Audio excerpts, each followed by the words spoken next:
Maven interviews are all about capturing people's diverse passions and special skill sets. Bob Garlick and Andrew McGivern chat with local and international specialists to find out what they do and why they do it. Hey everybody, it's Bob here again, and it's another Maven interview. I have my co-host Andrew on the line, and we have a great guest for us today. Andrew, who is on the show?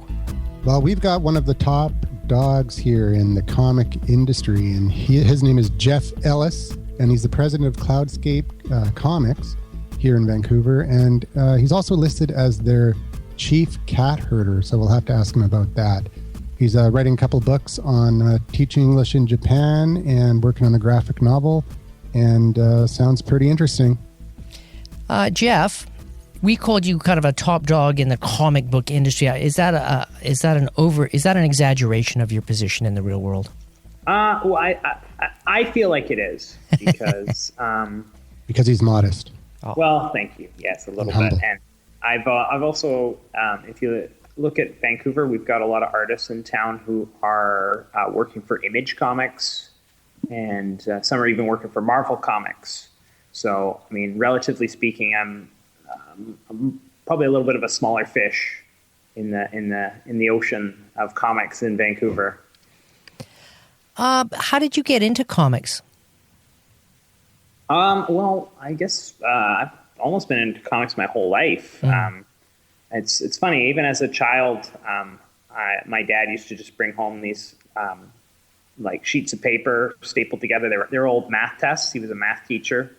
And I would just use the backs of them to draw. But every time I drew a picture, the next picture would be the next thing that happened. So everything was kind of a sequence of events in pictures.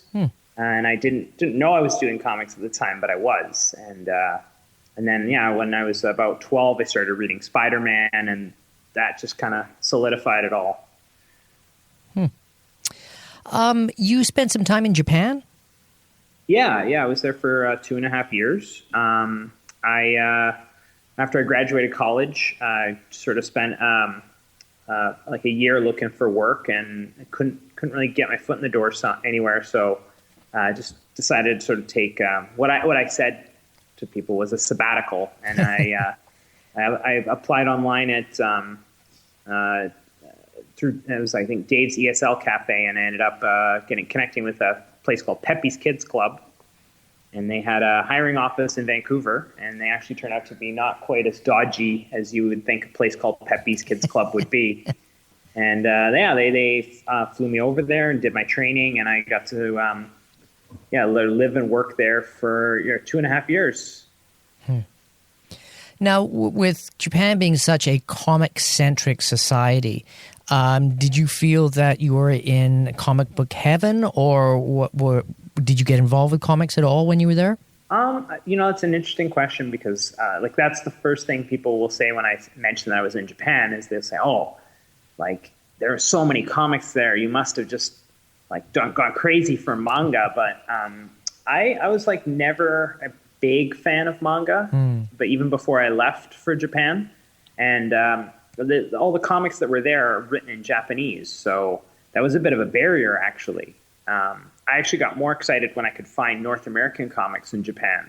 That being said, I would always grab the telephone book mangas that were being discarded on the trains, just to look at the art. But I actually kind of look at those 2.5 years as my break from comics. I sort of had been trying to be a penciler for Marvel when I was in my early 20s, and then when I went to Japan, I just didn't really make comics. I actually spent a lot of time painting, and it was only when I came back to Vancouver that I kind of rekindled my interest in comics. Did you learn any Japanese when you were there yourself? I did. I actually studied Japanese for about a year in Vancouver before I left, and so that gave me a leg up, and I sort of just used that to build off of, and by the end of my time, I was pretty fluent. I actually was pretty proud of myself for there's a few times where I was able to just sit down and really have a proper conversation with someone who is Japanese. That's pretty impressive, actually. It's a tricky language. Oh, it's a very tricky language. Bob can speak a little bit of Japanese. Oh, squishy. Oh. Yeah, squishy. Squishy. 私もいっぱい忘れちゃった。わー、すごい上手。That's like every Japanese person's response. Exactly. Saying anything in Japanese. Yeah, I didn't have a huge vocabulary, but I had an outstanding accent, so everybody thought I was fluent. Yeah, someone worked really hard with me in Vancouver to improve my accent, and I think that was the same thing with me. Just you say one word, but you'd say it properly, and then people just assume that you have your doctorate in Japanese. Yeah, I spoke English with a really bad Japanese accent, and it really helped them understand my English too. Yeah, that's a Jedi trick. That was something I had to train myself out of once I came back, because everyone commented on how I had this really weird accent when I came back from Japan, because I was kind of over-enunciating and sort of almost intentionally mispronouncing words just because I was so used to doing that to make my English understood. Yeah. I wanted to ask you, and this is a tough question, how do you define comics? Because, when people say a comics, it's such a wide spectrum as a medium, as an art medium.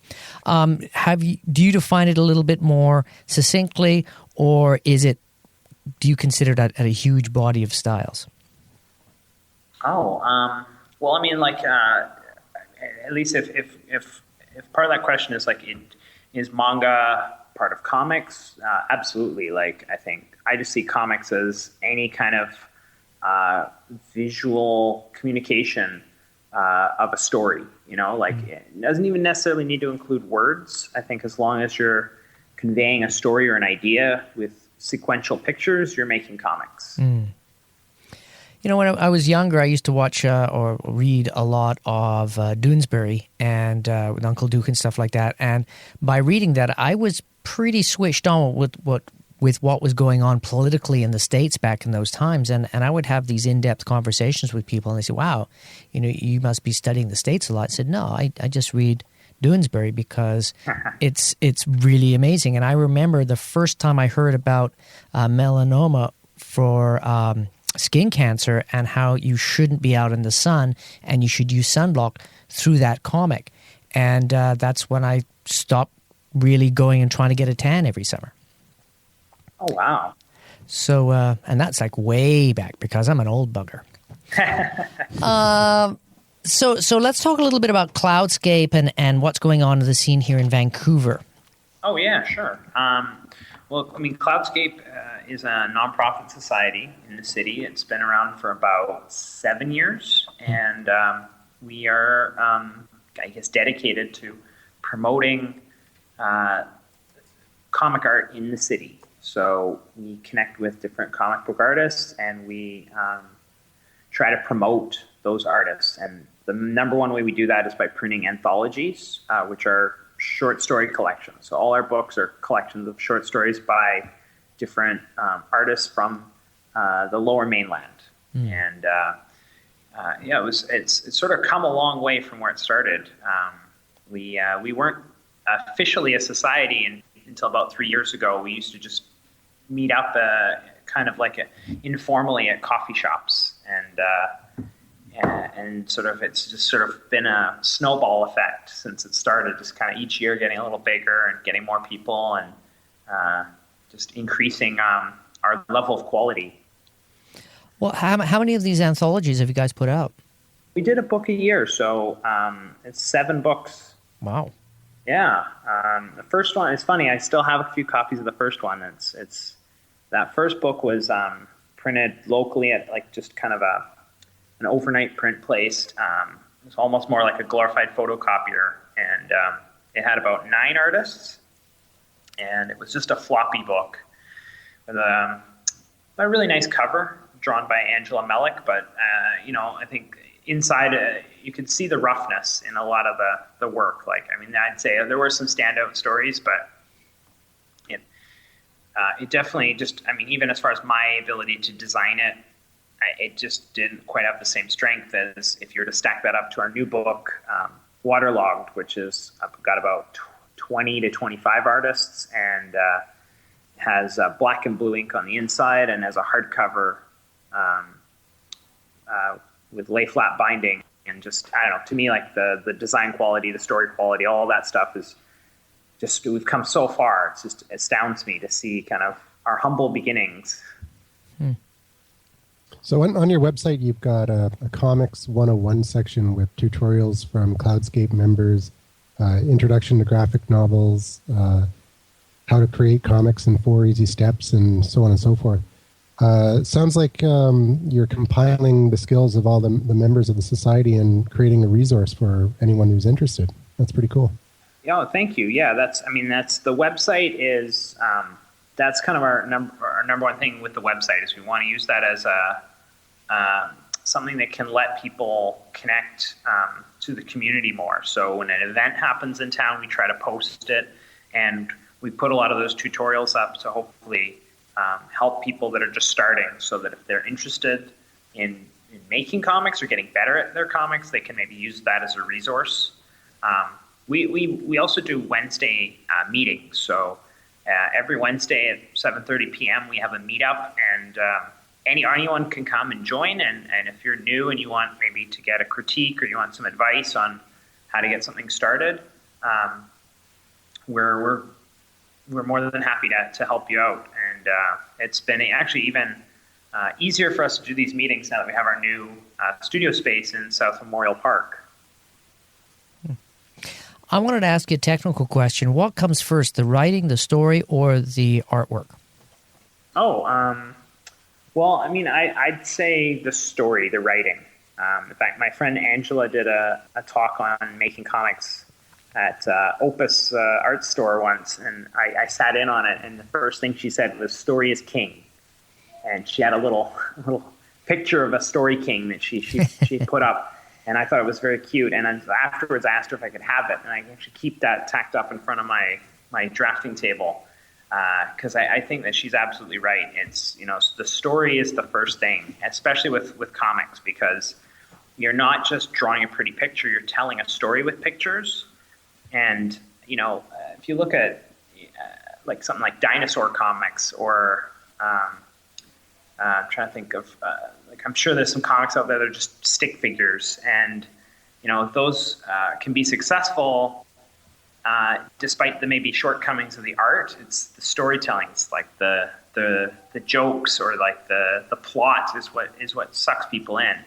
So you don't have to be a brilliant artist, but you do have to be a brilliant storyteller.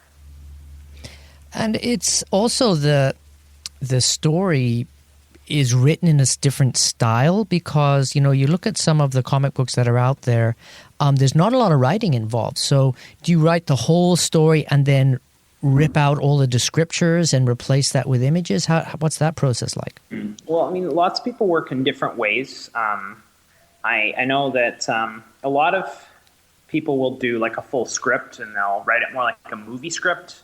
So they'll write the descriptors, and they'll write the dialogue, and take it from there. I use a bit of a different method. I tend to basically just do a storyboard. So I will draw little squares with scenes, and I'll do the speech balloons with the dialogue in it. And I'll just kind of go panel to panel. And afterwards, I'll sort of sort that out and figure out how many of those panels would fit on a single page, and sort of restructure the pages based on the storyboard. And I know that some people really don't like that method. So, I've had my friend Kevin Forbes, who's edited me in some of the other Cloudscape books. He just hates the way I work, because you're committing to these scenes and dialogue, and you're drawing them out, even though it's really rough. And he prefers scripts, because you can just go in and you can eliminate 3 pages just by highlighting a bunch of words and pushing delete, and then you can rewrite that scene. Where with mine, you have to kind of start drawing more boxes with little doodles inside of it. But I don't know. To me, I find scripting in that, writing it out is more difficult. Where I like to just visually just hash it out.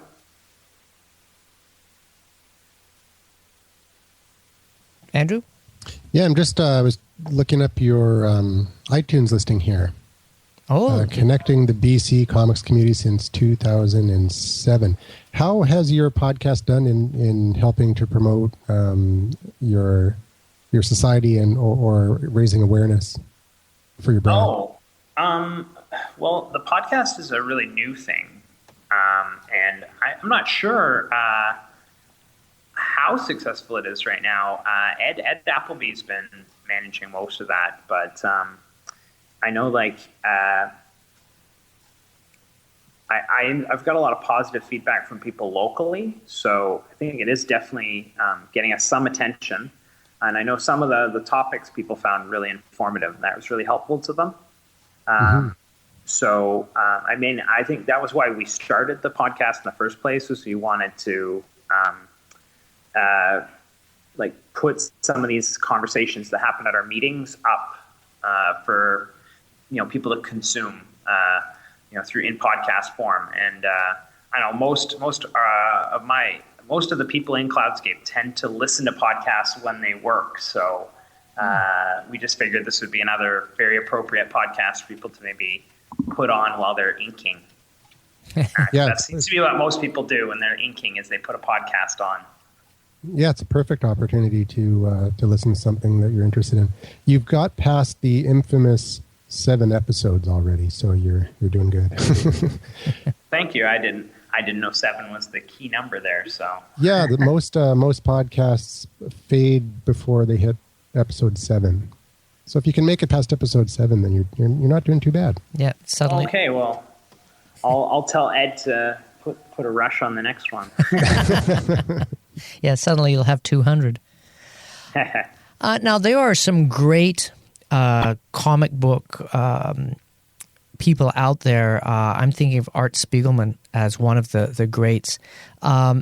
They've basically taken the concept of a comic book, of a Saturday or a Sunday newspaper funnies, to literature level.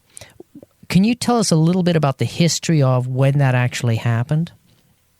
And when did comics come out of the not so serious to the serious? I mean, I think a lot of people would say that it started with Spiegelman with Mouse. Mm-hmm. I mean, he was the only one to win a Pulitzer, and they had to change all the rules to make sure that mistake wouldn't happen again. But I mean, at the same time, there's a lot of stuff happening in the 80s. Like Alan Moore, was writing some really amazing stuff in Swamp Thing, and that even, I think, won a science fiction or a horror prize, which, once again, they had to change the rules to make sure that a comic book wouldn't win that again. And then, around then you had The Dark Knight Returns and Watchmen. And so just like a lot of work was sort of, a lot more challenging work was coming out, not just from the big publishers, but I think around then, you saw a much more bigger movement in the small press. So, while DC was, starting to create the Vertigo imprint for their more adult-themed and more, intellectual comic book stories, Marvel was doing Epic, and you saw a lot more small press coming out with, Cerebus, with Dave Sim, and, even though it's maybe not super intellectual, like Eastman and Laird were doing Ninja Turtles and proving that you could, publish your work without necessarily being part of Marvel or DC. I mean, I would say, like, it's sort of, I'd say it seemed like around the 80s is when things really started to shift a little more. I mean, that being said, I think, like, comics have, evolved a lot, and there still is a long way to go, because, the media itself still mostly is regarded by the superheroes, and the independent and the small press stuff still tends to be a little more tucked away in the corners. It's changing. I think there's more stuff coming out. It seems like a lot of the non-superhero stuff that gets attention now is the things that are on webcomics. And so that's sort of the new wave of comics. But a lot of those are still structured around that Sunday comic sort of style, like a gag a week. So I'd be really curious to see if like some of the ebooks that are coming out now might be able to draw a little more attention to some serious dramatic storytelling in comics that's outside of like your Marvel and DC, and also outside of that, that typical like Sunday comic gag a week kind of style, and just see like a really serious narrative put out by someone, independent of having like a major publisher behind them. Hey, Bob, you had a book, it was a business book that was written in comic form. You said it was really good. Do you remember the title? Yeah, it was called Commitment. It was out of Europe. It was written by two guys that specialize in helping companies build themselves and manage their staff and stuff. And then they collaborated with a comic book artist out of London, England. And so it's very, very interesting. It was designed specifically for people that don't have enough time to read a 300-page book, instructional book. And it was very, very interesting the way they did it. I showed it to another friend of mine who's heavily into comics, and he said it reminded him a little bit of the way that some of the comics that have a lot of writing involved, where they'll have 3 or 4 pages of pictures, and then they'd have 1 or maybe 2 pages of text. In comics, are you allowed to do that? Is that pushing the boundary, like you were mentioning? Well, I mean, I don't know. I mean, I think you can get away with that. I mean, I think maybe you need to be careful how much you do that, because if the whole thing is just images with a script beside it, you're sort of making more of a picture book. Mm-hmm. But I mean, if you look at Watchmen, I mean, between all the chapters, there's prose, right? So for every single issue of Watchmen, Alan Moore wrote essentially a very short chapter, all prose based, to sort of accent things going on in the comic story. So I mean, you can definitely combine words and pictures very effectively in that way as well, with like written word and comic page. So I mean, it's definitely possible. I mean, I've done something like that in teaching English in Japan. I just wanted to communicate a lot of information about the new job that the character was going to have, and without getting too exposition-y, the easiest way to me just seemed to be to like write the introduction letter to the teacher. And so the character's on the plane reading the letter, and I just put a copy of the letter into the comics so people can read the same letter the character's reading, and that tells you the information about, like, welcome to this company, and we're going to pick you up at the airport, and, don't tell them that you already have a job. And then that kind of like sets up the behaviors for the character later, right? And in a natural way, without having like really over exposition-y dialogue, which is something I really try to avoid in my writing. I ran across a very, very interesting comic. It was done in 1968, and it's the Will Eisner M16 U.S. Army Rifle Maintenance Booklet. And it's how to take care of your M16, and it's in comic book format. Have you ever run across other versions of this usage? That sounds fascinating. I'd love to see that. I mean, Will Eisner is a huge name in comics, at least for me. I think he's one of the godfathers of the media. I mean, he did some fantastic work on The Spirit, and some of his later work, and he basically created the graphic novel. Mm-hmm. And it's interesting to know that he was probably at the time pitching in for the war effort and doing these instructional comics as well. I mean, I think there's a lot of use for that. I don't think comics are underused in that way.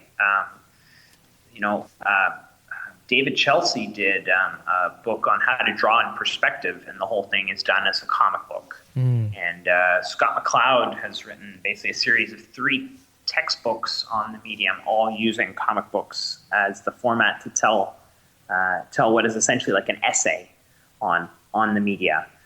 So yeah, I mean, I think comics have a great capacity for an educational purpose like that, and I think it's kind of underutilized. I think it would be great if your iPhone came with like a comic book the same way that M16 came with a comic book on how to maintain it, Yeah, it's pretty interesting because it's called Treat Your Rifle Like a Lady, and it's got chapters in it like how to strip your girl and stuff like that. So it's quite interesting. It's you can get it at www.ep.tc/problem/25, and basically it's a blog. It looks like Comics with Problems.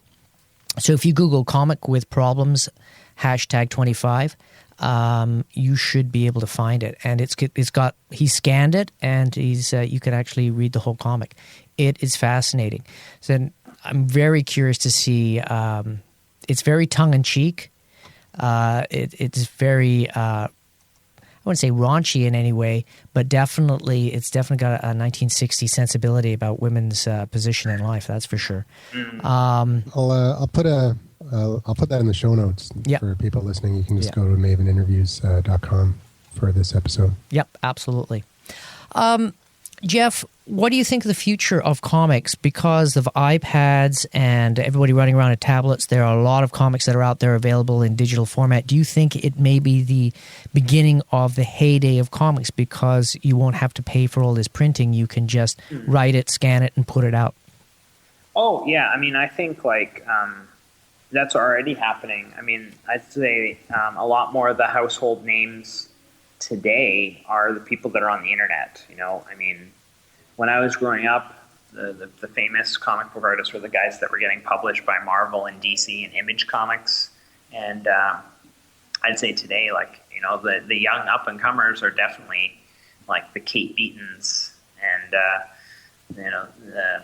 Faith Aaron Hickses of the world, who are just putting their work online and getting that attention through the internet. I mean, just recently when I was at the San Diego Comic-Con, I went to the panel for Comixology, and they sold me on this idea of just submitting my work to be put into their online system, and just trying to reach a bigger audience through the internet without being on the hook for a large amount of printing. I mean, I think that being said, comics are still, I think comics are one of the harder ones for e-publishing, because with novels, it's just text. That's really easy to format and put into a lightweight format, where with comics, there's still image. And if you really want to take advantage of those retina displays, you still need very large files, which makes it very hard to email and download.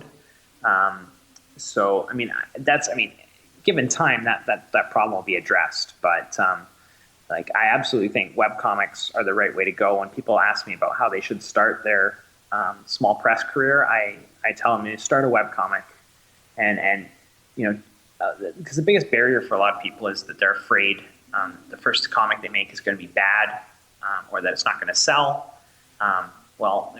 First of all, the first comic you make is probably going to be bad, so you may as well get that out of your system. And this way, if you put it online, it's you're not going to be out of pocket, and it's still sharing it with people. You're still getting some feedback on it. You have to sort of put a few stories out before you're going to warm up to your magnum opus, And I definitely think the internet is going to play a bigger role in comics. That being said, I'm not convinced that printed books are going to go away. I think when you look at some of the work that Chris Ware is doing with his building stories, or Seth's books, there's a bit of a counter movement to iPad, where there's people who are really actively turning a book into an art object, where the texture of the fabric on the spine and the embossing, is part of the experience. So, I think what we're probably going to see in the future is all those Marvel comics, those pulpy, staple-bound floppies. I could see those potentially going away, but I think what you'll probably see then is, to take their place, are going to be these really luxurious, hardcover books with just beautiful print production on them. I think people are going to just buy the books that they truly love and they're going to want a really lavish, slipcase edition. And then if it's something they're not that invested in, then they'll probably download that on Comixology. That's my theory, but who knows what's really gonna happen in the future.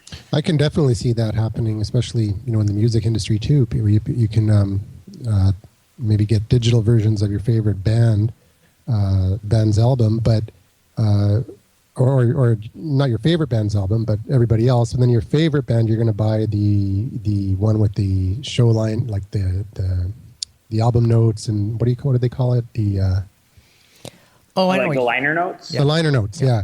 With the liner notes and the extra stuff that you get for purchasing the CD. So I can totally see that happening. We're running near the end of the show. Andrew, do you have any last minute questions for Jeff? No, I think that's great. The website looks good. It looks like you're using WordPress, which I like.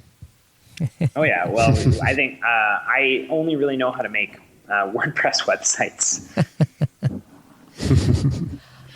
For people that want to get a hold of you, is it best to go to Cloudscape, or do you have a Twitter account that you could push them towards, or which social media platform? Cloudscape is probably their best point, because they can see all the other artists that are there as well. If you're curious to read just my own comics, then I'd recommend go to teachenglishinjapan.ca. And either of those websites will take you to any of the other social media platforms that I'm lurking around on. What about people that are getting into comics? I was going to say young people, but basically anybody can get into comics. You can be 50 and start getting into your comic career. How do they, is there a barrier to entry to Cloudscape, or do you have to be published before? How does that work? No, absolutely not. We're trying to get more people to come out and make comics. So we don't want barriers. We're really trying to be as open as we can. Obviously, if you're listening to this podcast, please go to the website, cloudscapecomics.com, and you can find out more about us. If you live in the city of Vancouver, if you don't mind taking a bus, you can get over to South Memorial Park in South Vancouver, and we're about Ross and 41st. We have an actual brick and mortar studio facility that we're based out of now. So it's an old heritage building inside the park. It's the only building in the park, so it's hard to miss. And it's 5955 Ross Street is the official address, and we're there every Wednesday at 7:30 p.m. And you're all are welcome. So if you're in the city of Vancouver and you want to meet some comic book artists face to face, come on down. You could become a tourist destination. Well, I flew into Vancouver to go see you guys. We got a pretty nice facility. It's an actual heritage building. It's about 100 years old. You guys should do a comic about it. Might.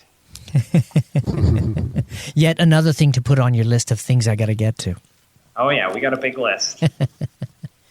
Hey, for everybody out there in Maven land, hope you enjoyed this show. You can tell I like comics a little bit, and it was great having somebody like Jeff on here who's actually creating them, rolling up his sleeves and getting ink on his hands. Andrew, what do people do if they want to learn more about Maven Interviews? They can go to maveninterviews.com, go to facebook.com/maveninterview without the S, or you can just go to maveninterviews.com/Facebook, and that'll forward over there. Mm-hmm.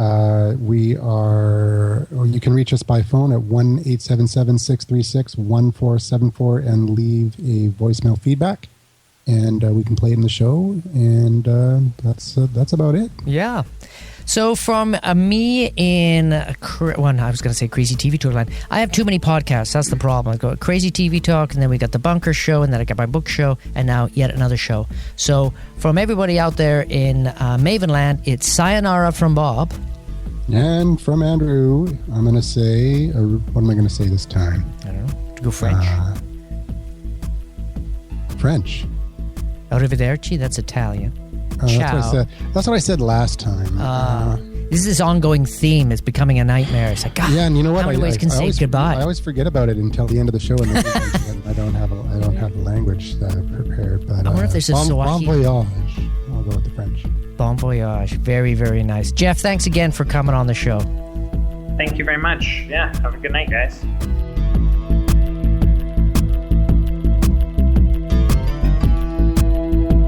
We hope you enjoyed the show, and I'm sure you will love our next guest. But until then, visit the website at maveninterviews.com for more information and links to iTunes, Twitter, and other social media platforms. If you would like to leave a message, please call 1-877-636-1474. You never know, it might be you featured on the show.